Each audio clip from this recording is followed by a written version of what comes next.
I said she's drinking. Okay.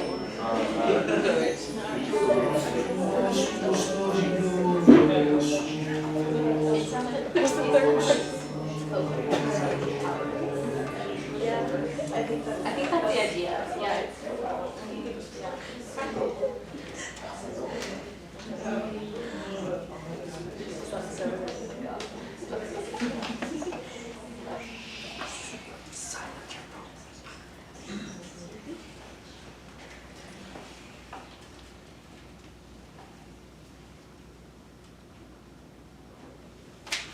Welcome to my show. Actually, I think you mean my show. Cai Harabedoff, which is ancient Greek for greetings, my friends. I'm Kay. I'm the director of this magnificent rendition of Aristophanes Frogs. This rendition is a collection of scenes from the play for which I will bridge any gaps. If you will look in your booklet, at the back there is a timeline that I want to go over real fast, just so we know exactly when the play was first produced. So, circa 456, 455 BCE, Aeschylus dies. Remember that name? He is important. In circa 406 BCE, Euripides dies. Remember that name? He is also important. In 405 BCE, specifically January, our wonderful production was first produced in Athens at the Linnaea, which is the winter festival for the Greek god Dionysus. Remember that name? He is also important. In 404 BCE, the Peloponnesian War, the war between Athens and Sparta, ends, and the 30 tyrants were installed in Athens, which marked the end of democracy in Athens. However, in 403 BCE, they were overthrown and democracy was restored. Sorry about that brief history lesson. Now, I do want to give some content warning. There is profanity, talk of suicide, and some gestures that might make people uncomfortable. However, without further ado, Bare Bones presents Aristophanes Frogs.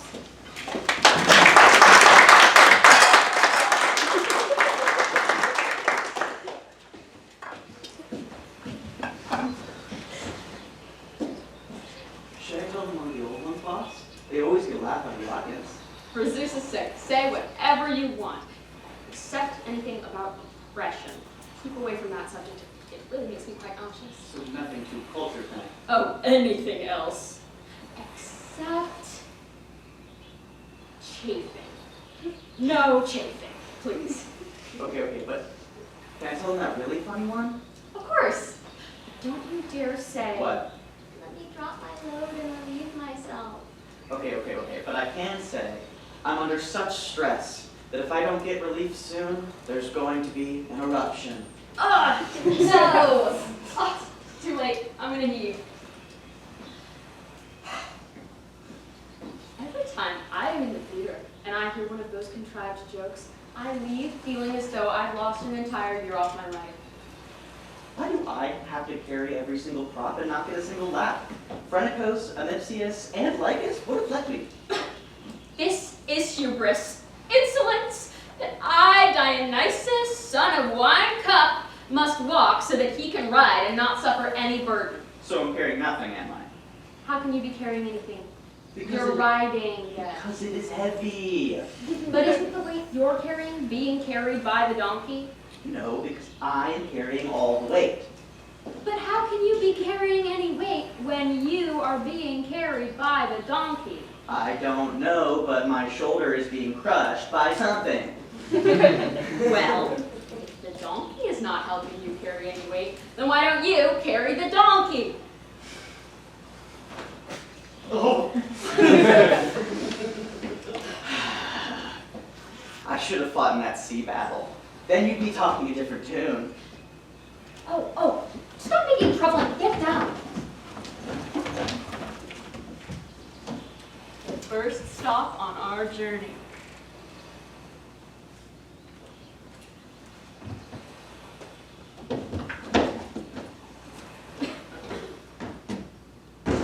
Hello in there! Hello! Boy! Boy! Who's banging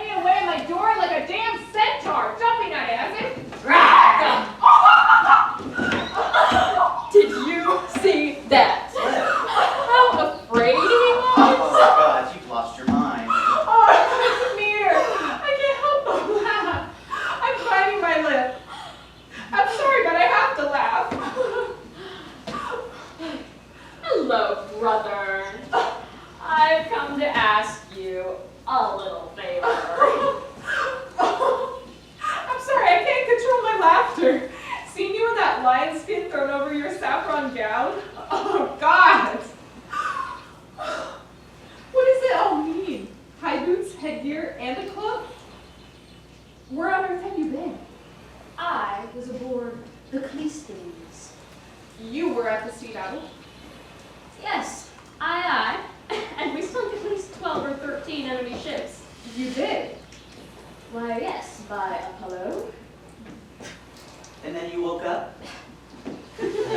While I was aboard the Cleistines, I was reciting Andromeda when I was suddenly overcome by a passion that gripped my heart. You won't believe how powerful. A passion? How big was it? Colossal. For a woman? No. For a young man? No. An older man? No. Oh, you deal with Cleistines. Don't tease me, brother. I have got it bad. Such a craving. It's ruining me. What is it, little brother? I can't talk about it. But perhaps I can explain it as a riddle. Have you ever felt an urgent craving for pea soup? Pea soup. Baba boom. Yes, thousands of times. So you get it then? No, again. No need. I get it. Understood. Right. So I am being devoured by a similar passion for... Bean soup. No! Euripides! But as I live and breathe, he's dead and buried. And there's not a soul alive who could stop me from going down there to get him. You mean straight to hell? Even lower if I have to. What exactly are you trying to do? I need a gifted poet. For some are no longer alive, and those that live are worthless. What about either of them? Sophocles' boy. He may be all that's left of the good ones, if he is any good, in fact, at all. What about Sophocles then? He comes before Euripides if you really need to bring someone back. Yes, but not until I let not until I let Iapon stand on his own without Sophocles can I really sound out his poetry. Besides, Euripides is just the kind of scoundrel who could be convinced to abscond with me, whereas Sophocles is generally so good-natured. Hey, I'm still holding all this? But don't you know of some other young dramatist? There must be thousands working on tragedy with miles and miles more dribble than Euripides. Stunted grapes and idle prattlers. There's not a single truly ingenious mind out there, and no poets with any real expression anymore. What do you mean by ingenious? I mean truly ingenious. Someone with the gall to coin a risk-taking, hair-raising phrase like sky, Zeus's bedroom, or the toes of time, or the mind that refused to swear by the sacred, and thus the tongue did swear without the mind's consent. You like this stuff? Oh, I'm completely mad about it. I think it's rubbish. Surely you agree. Don't try to live in my mind. Stay in yours. But it's just atrocious. There's no art to it. Stick to cooking lessons. I'm still buckling under this weight, guys. That is why I've come today, wearing this costume and pretending to be you, so that those who helped you when you went to Hades to get the hellhound Kerberos would also help me. So, describe for me the ports, the towns, their cultures, the bakeries, the whorehouses, the hotels, the streets, and which landladies have the fewest bedbugs. So intrepid and reckless to want to go there. None of that. Now, just tell me the fastest road to Hades. Not too hot and not too cold. Okay, let me see. Which way first? Ah, there's a way with a rope and a bench. Do you intend to row there? No, go and hang yourselves. Not too full throttle, I think. Well, there is a well-beaten shortcut via pestle and murder. You mean hemlock? Exactly. No, much too cold and icy. It freezes your shins to the bone. Oh, well, okay. You want to know a very fast route that's downhill all the way? Ah, yes, please. I'm not really all that into hiking. Then wander down the Karamakos, And then? climb up on the tall tower, and then you watch the torch race forming up, and when the spectators shout, "They're out! Pop out! Off you pop too!" Where to? Down. Oh, no. That would turn my brain to pulp. Not that way. Thank you very much. How are you going to get there then? The same way you went. Now, that's quite a voyage, because first you come to a great lake, vast and unfathomable, And how do I get across? in a tiny wee little boat, if you pay the ancient ferryman his 2 oval fare. Those 2 ovals are everywhere nowadays. How did they get down to Hades? Theseus brought them when he was there. Then you will behold 10,000 serpents and a host of terrifying beasts. Stop trying to frighten me. Nothing will turn me away from my mission. Then you will encounter the great sledge, an ever-flowing slurry of sloshing, stinking shit. And deep in that shit lay those who wronged their guests, those who refused to pay their prostitutes, those who struck their parents, those who lied under oath, and those who plagiarized another's play. And those who were found twerking, by God. Then the airy sound of pipes will envelop you, and you will see a magnificent light, just like here. You will see myrtle groves teeming with blessed choirs and throngs of men and women loudly clapping their hands.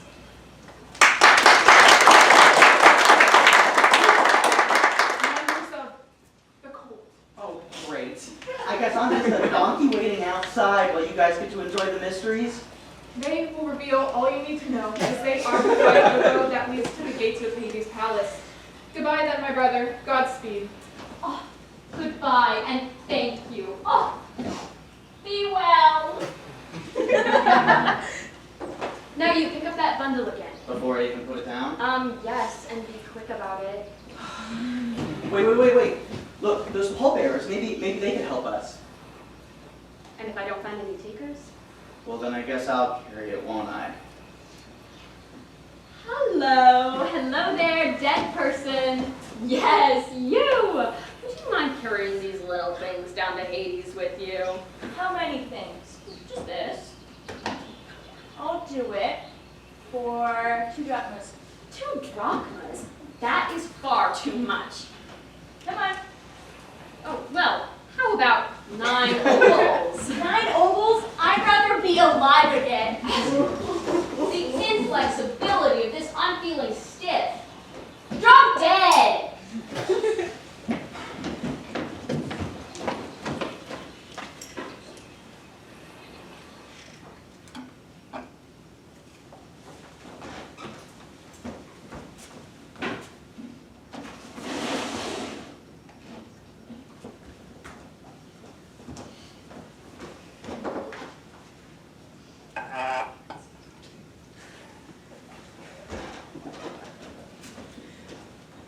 We have met our heroes, Dionysus and Xanthias.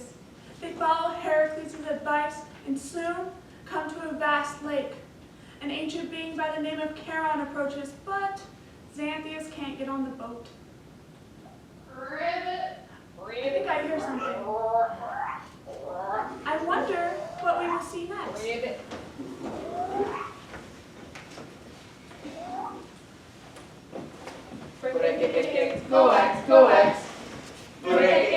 Coax. Coax. Living swampy, living damp, singing Vivians we croak and clack, making sounds, hymning three. Coax. For the Nysian ears are run, crying loud for the son of Zeus. Going down, the frogs are gonna be there too. We're on the causeway to hell. Causeway to hell. Boozy romps, the outer limits. Everybody's at the potted rites. To the swamp, gonna wing it. Everybody join the neophytes. Hey, Hades, pay my dues. Laying down these croaking tracks. On my way to the promised land. Coax. This is going to be a pain in my ass. Coax, coax. Doesn't it get to you too? Coax, coax. Damn you and your damn coax. Nothing but quacks, quacks, and more quacks. We're On the causeway to hell. On the causeway to hell. Causeway to hell. Coax, coax. Getting sweaty, getting blisters, can't hold on, cheeks are relaxed, trying hard to hold it steady. Coax, coax. His species is obsessed with singing. For the love of the gods, just stop. Never. In fact, we will sing even more. We're on the causeway to hell. We're on the causeway to hell. Causeway to hell. We're on the causeway to hell. Singing proud, loud as ever, hopping high through every weather. Curse splash, curse splash. Coax, coax. There, I've just taken it from you. How do you like that? You can't do that. It's ours. Well, I can't take this anymore. In fact, I'm about to explode. Coax, coax. Wail away, it's nothing to me. We'll keep croaking all day long, just as much as our pipes can take. Singing louder, that's a fact. Coax. I won't be outdone. Do your worst. We will never be defeated. I will never be defeated. I will croak till the night is black. Croaking louder, croaking strong, till I defeat your coax, coax. Coax.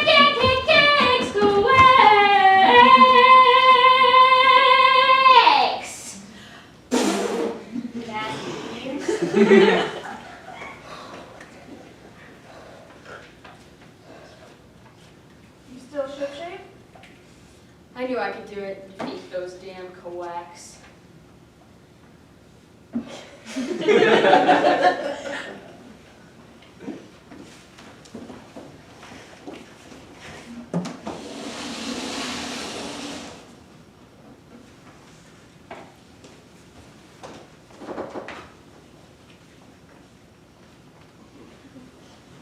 Well, that was something. Dionysus and Xanthias? No. Yeah. Dionysus reaches the other side of the lake unburdened, and waiting for him is loyal Xanthias. They encounter the great sludge, the wrongdoers, especially those found twerking, and they even meet the initiates who guide them to Hades' door. And there, they meet the doorman, who, quite frankly, scared the shit out of me too, Dionysus. And they even had a contest to see who the true god was. Why don't we check on them?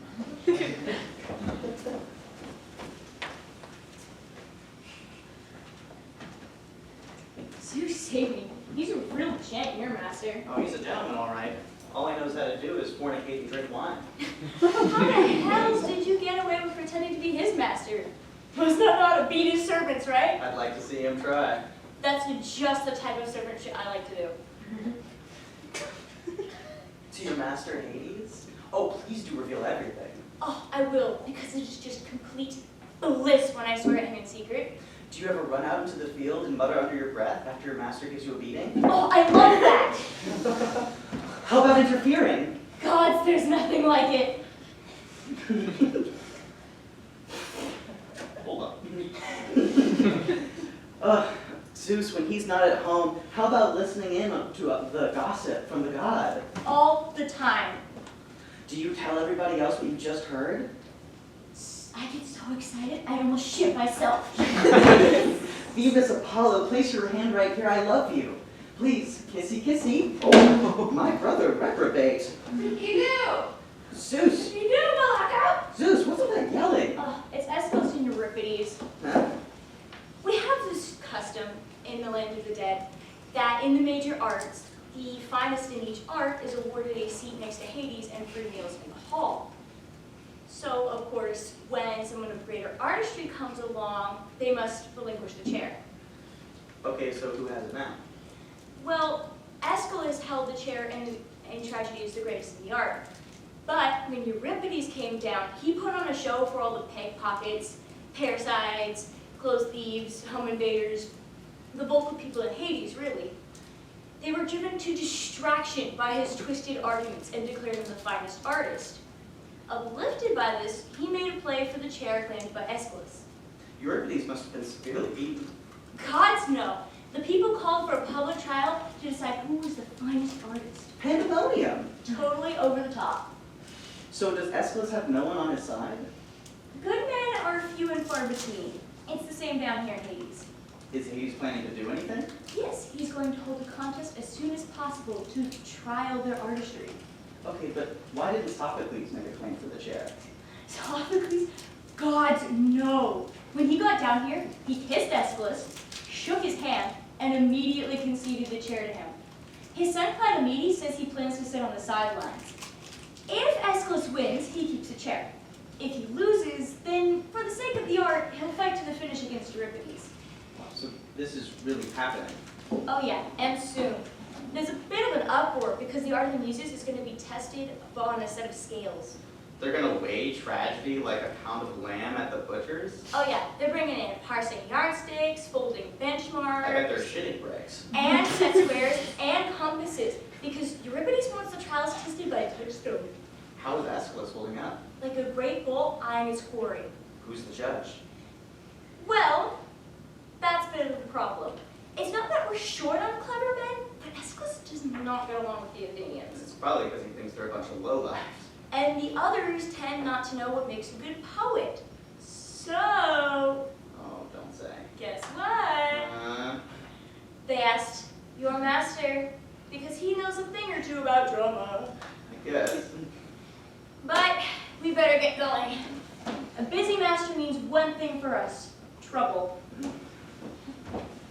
So have you ever gotten stabbed? Too many times.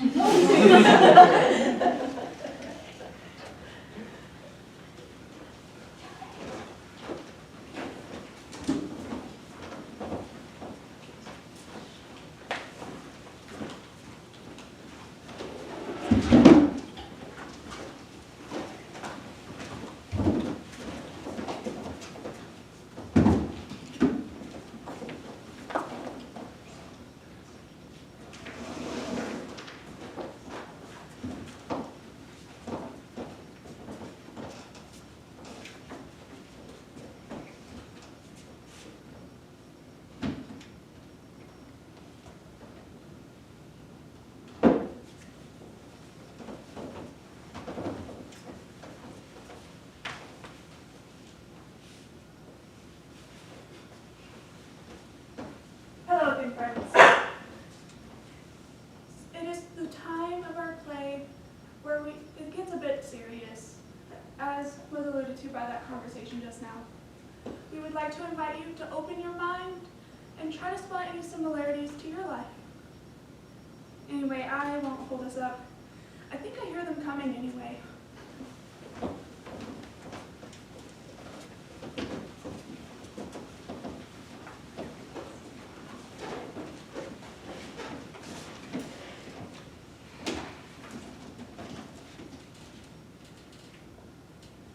I don't care what you think. I will not relinquish my claim to the chair. I'm telling you, I'm a much better artist than he is. Aeschylus, why are you silent? Don't you hear what he's saying? That's right. First, the solemn silence, the same old trick he used in his tragedies. Euripides, try not to be quite so brash. I know him well. I've been studying him forever. He's a brutal and bombastic poet, unrestrained, uncontrollable, unchained, pretentious, self-discursive, grandiloquent crap. Is that so, child of the green goddess?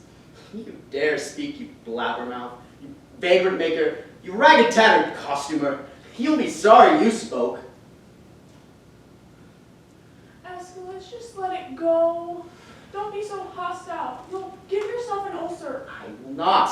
In fact, I'll expose this lame versifier for the charlatan he most certainly is. Quick, somebody get a black lamb to sacrifice. There's a typhoon coming.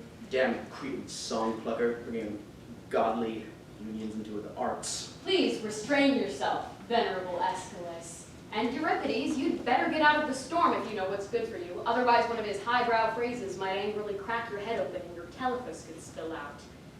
Aeschylus, please, try not to get so angry. It's not right for poets to hurl abuse at each other like bread sellers. And you're roaring like an oak tree in a crackling fire. I'm ready. No hesitation. Ready to sting or be stung first, whichever he wants. The words, the music, even the structure of the tragedy. I swear this by Zeus, by Peleus, by Aeolus, and by Meleager, even by Telephus. Aeschylus, what do you wish to do? Well, I didn't want to participate in this quarrel in the first place, since we are not equally matched. In what way? My works live on, whereas his have died with him. Nevertheless, since it is your wish, I shall compete. Very well then. Fetch the fire and the frankincense so that we may pray over this contest of creativity. May I muse upon these masterpieces masterfully, and as I do, may you make music for the muses. 9 virgin daughters of Zeus, who may muses watch the clever, subtle speech of astute axiom-making men, as they compete in this word game, expert, intricate, gripping. Behold the power these awesome voices, ripping sangs to sawdust. And now, Let's play battle your wits. Come on then, you two. Prayers before poetry. Demeter, cultivator of my concepts, may I be worthy of your mysteries? And Euripides, offer up your frankincense. Certainly, but I pray to different gods. Are these your own newfangled gods? That's right.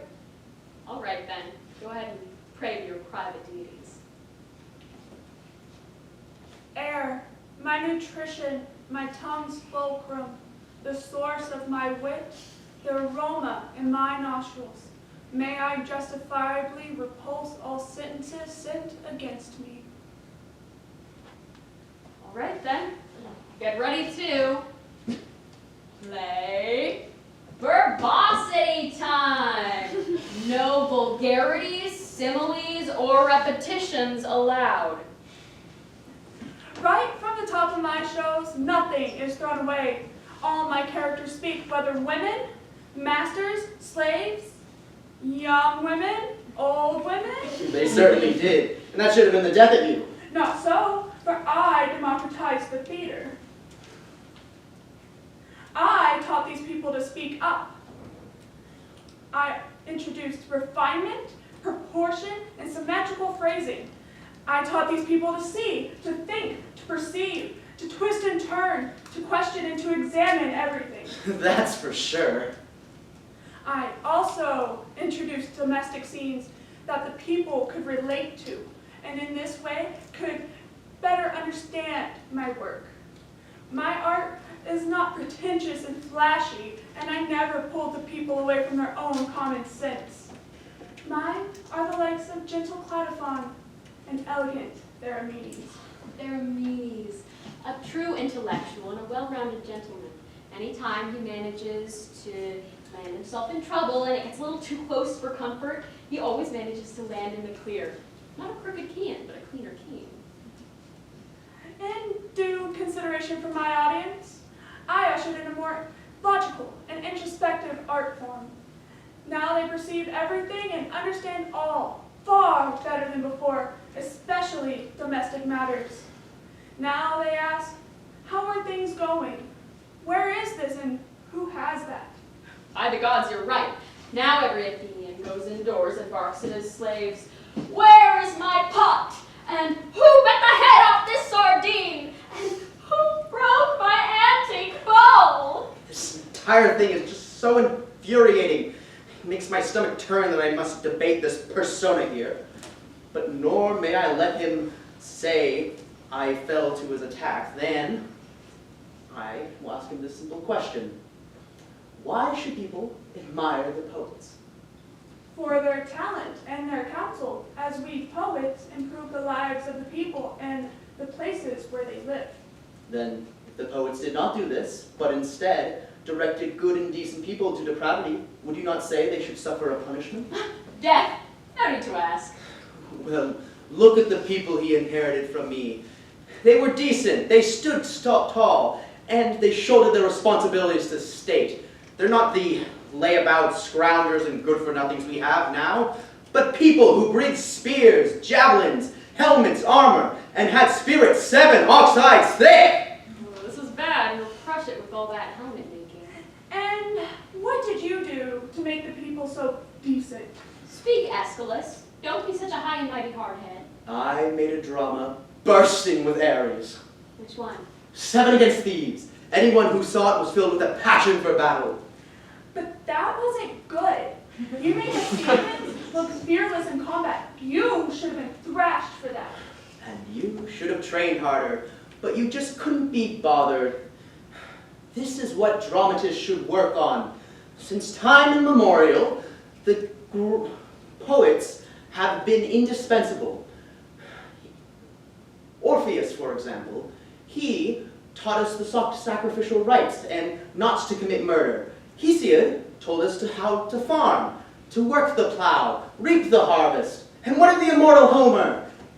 Where did he gain fame and honor, if not by teaching us in vital matters, such as how to hold the line, possess courage, and the many ways men prepare for war? Well, he certainly didn't teach Panticles then, did he? Look, Homer influenced me, and as such, my work is incredible. Patroclus, to carry the lion hearts. I inspire the people to try and equal them. By the gods, my art never was with the strumpets like Phaedra and Sthenoboa. At least nobody can say my art ever indulged in the exotic, erotic lives of women. That's for sure. You certainly have nothing to do with Aphrodite. And nor will I. She sat herself right down in your lap, didn't she? That was the end of you, wasn't it? My God, did she? She hit you with the same kind of thing you made up about other men's wives. How could my Sthenoboas harm the people, you shit? You convinced the upstanding wives of upstanding men to drink hemlock out of shame for your damned Bellerophons. You think I invented the story of Phaedra? Of course not. The poet should obscure vice, not feature it and make it the lead. Children have their teachers to instruct them, whereas adults rely on the poets. Look, it is therefore our responsibility to speak to the highest moral values. No, I see. So when you speak of Mount Lycoptosis or of Parnassian heights, this is instruction in the highest moral value? Surely we poets should be more down to earth and speak to humans? You degenerate! It is the inexorable force of thought and concepts that propagate great words. Yet what I so grandly introduced, you debased. Such drama! What did I do? Look at the evils he has inflicted upon us. He introduced us to pimps, women having babies in temples, siblings having sex with each other, and plays claiming living isn't even life. Until now, there's nobody even left strong enough to carry a torch. Gods, no more.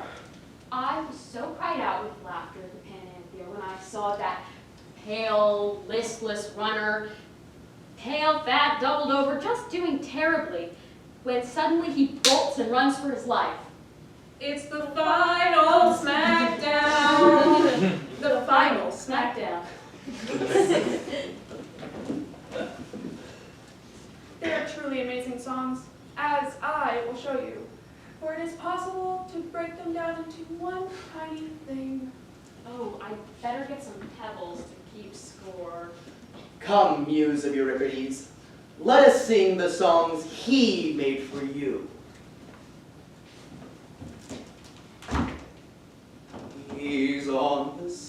and it's getting rough. A kingfisher on the wings about, with water dripping off his feathered head, and creatures in the eaves are howled. So wind, don't lose it, spiders entwine it, weft wool in warp it. The dolphin loves the lonely pie, they're leaping round the prow. The vision is a door to finding vines for miles and miles, and gnawing pain with ripened clusters, isn't that divine? So throw your arms around me, child. Did you see that foot? And did you see it too? I saw it. How can you compose this kind of stuff and you dare criticize my work? Composing the tricks a dozen style of that whore from Cairene. So much for your music and lyrics. Now, I would like to analyze one of his solos. Euripides, if you'd be so kind enough to sing. What? Y'all thought y'all weren't having nightmares? I'm the shadow in this night. Euripides here forever. Shadow dwellers. It's like this hall of Hades. All right, my children of the souls, let's do it like this. I'ma scare your ass in the moonshine. Let's take it back to shivering. A rank anatomy, climb out what I foresee, and hypotheses can't stop how I murder these festivities. Lyrically perform the liturgies. Light up the city, scoop water up in pottery. Ocean rays demon, overcome my night's dream. Look for bouquet, see the vanishing mountain nymphs. Born up high, don't be vanishing. Working my manic, see the mass panic. Yeah. Call the old mourner, let out the pain slowly. Proceeds to weep, crying tears, feeling lonely. Fall down, I feel the pity in the aftershock. E got it locked for the Cretans up on Ida's rock. It's my testament to what is one. Bring bitches here every which way to the house at home. In the shadows glare. Bouquet, is you with me? Where the hell you at? Euripides is strapped and they trying to lay a man trap. For God's sake, put an end to this rap. I've had enough of it too. So specialist scales, they're the only thing that can really test our poetry. Their weight will show the true power of our lines. If I must. Come on, fetch the scales. I swear, dealing with theater people is just like selling cheese. Come on. Stand beside the scales.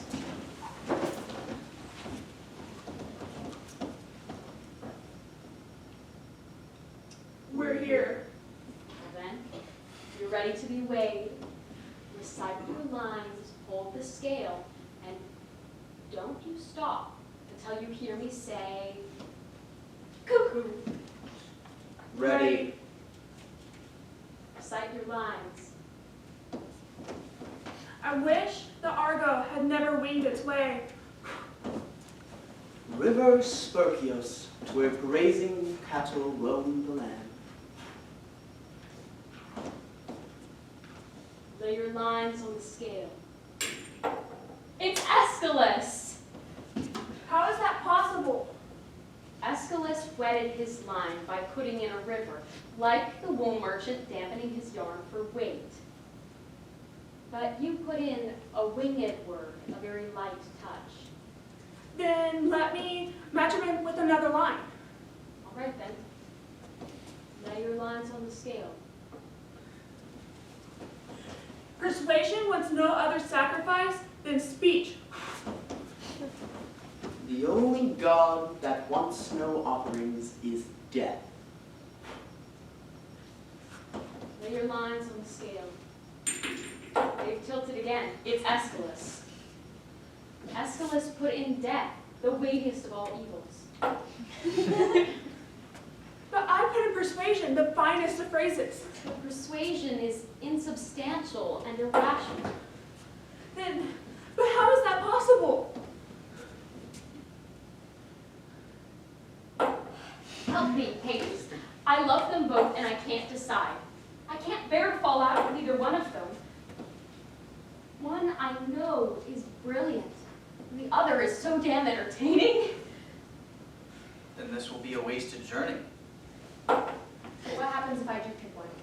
The one you pick, you may take back with you. Then the journey will not be wasted. Bless you, babies. I came down here for a playwright. And what for? That the theater might save the city. Dionysus, you must decide. Here is my decision. I will choose the one that my soul desires. Now remember, you swore to the gods to bring me home. Choose your friend. I know what I swore, but I will choose.